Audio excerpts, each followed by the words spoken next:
So what is a copy constructor? A copy constructor is a special type of constructor in C++. Its purpose is to create a new object as a copy of an existing object. The copy constructor takes an object of the same class as a parameter and initializes the new object with the value of the existing object, but it often used when you want to create a copy of an object, meaning the new object has its own separate memory and it is not just a reference of the original object from which it is copied. So the next question is, what is the difference between virtual function and pure virtual function?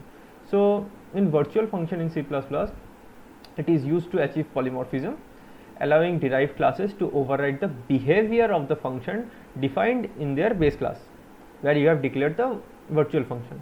So it is meant to be used in the derived class, but it has its own use there. But in pure virtual function, if we denote 0 value to it, it becomes a pure virtual function, and if we use the pure keyword before a virtual function, so this thing makes a class an abstract class.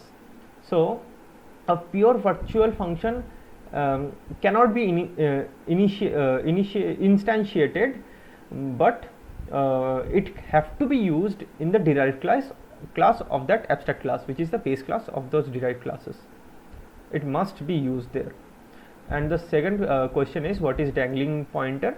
So a dangling pointer is a pointer that points to a memory location that has been deallocated, and accessing the memory through a dangling pointer can lead to undefined behavior, as the memory it points to may have been reused for other purposes.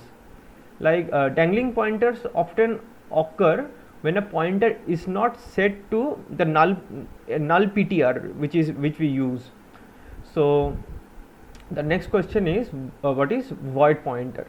A void pointer is a pointer that does not have a specific data type associated to it. It is a generic pointer that can point to data type of any type, like data of any type, because it lacks the type information, and you cannot directly use a void pointer, because you need to cast it to an appropriate pointer type before dereferencing it. So the last question is, what is a null pointer? So a pointer that does not point to any memory location, it is typically represented as null PTR in C++. So it is the null pointer. Thank you.